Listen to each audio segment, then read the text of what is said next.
இவன் அதுவா நான் இந்த ரயில்வே ஸ்டேஷன்ல தான் இருக்கேன். அதுவும் ஒரு மர்ம சுரங்க பாதைக்குள்ள மாட்டிக்கிட்டேன். இதை தாண்டி என்னால வெளியில வரவே முடியல அப்படின்னு பேசிட்டு போதே இந்த பொண்ணு உன்கிட்ட நான் ஒரு முக்கியமான விஷயத்தை பத்தி பேசணும். அது நம்ம குழந்தை விஷயத்துல எந்த தெளிவான முடிவு என்னால எடுக்க முடியல. ரொம்ப குழப்பமா இருக்கு. ஆனா அந்த விஷயத்துல உன்னோட சஜஷன் என்ன?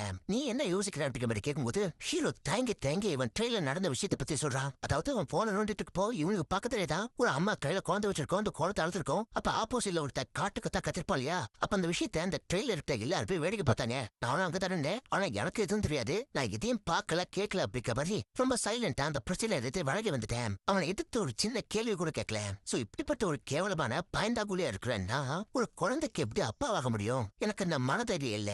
நான் ரொம்ப வீக்கா ஃபீல் பண்ணிட்டு இருக்கேன் அப்படின்னு மேல சொல்லும்போது பொண்டாட்டி கறி சரி ஓகே நீ உடனே கிளம்பி ஹாஸ்பிட்டலுக்கு வா, பத்ததெல்லாம் நேர்ல பேசிக்கலாம்னு சொல்லிட்டு அந்த போன் காலை கட் பண்ணும்போது ஹீரோவோட தலையில இடி இருக்கிற மாதிரி ஒரு பயங்கரமான ட்விஸ்ட். அதாவது எக்ஸிட் ஃபைல் அதாவது லெவல் ஃபைல் இருப்பாளியா இப்ப அது மைனஸ் ஆகி மறுபடியும் ஜீரோக்கு வந்துட்டான். அப்ப பார்த்தவன் ஐயோ இது எப்படி நடந்திருக்கும்? நான் வந்தப்போ போர்டு டோரு இந்த வெள்ளசட்டக்காரன் வெண்ட் இது எல்லாமே கரெக்டா இருந்துச்சு. அப்புறம் அந்த இடத்துல என்ன அப்ரான்மெல்லாம் நினைச்சு நம்ம ஏன் இந்த லெவலுக்கு வந்து அப்படிங்க மாதிரி யோசிச்சுட்டு போதா அந்த போன் காலை பத்தின ஞாபகம் வருது. அதாவது படத்தோட ஸ்டார்டிங் சீலியே நம்ம ஹீரோ இந்த சுரங்க பாதைக்குள்ள நுழையும் போதே போன்ல சுத்தமா சிக்னல் இருக்கும். பொண்டாட்டியோட காலும் கட் ஆயிருக்கும். சோ அப்படி சிக்னலே கிடைக்காத இடத்துல இந்த கேர்ள் ஃபிரெண்ட் கால் பண்ணி பேசினா பாத்தீங்களா?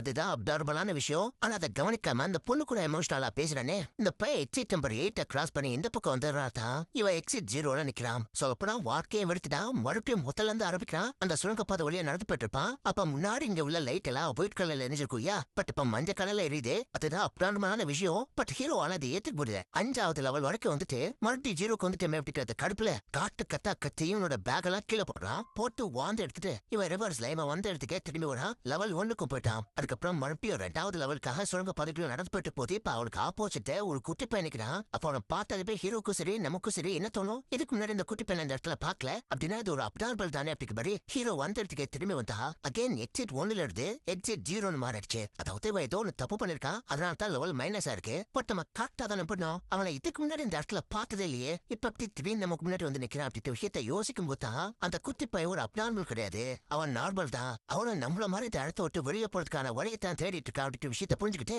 அவங்க கிட்ட தம்பிட்டே நீ யாரா? நீ என்ன பண்ணிட்டு இருக்க? உன் கூட வேற யாராவது இருக்காங்களா அப்படி கேட்கும் போது அவன் ஒன்று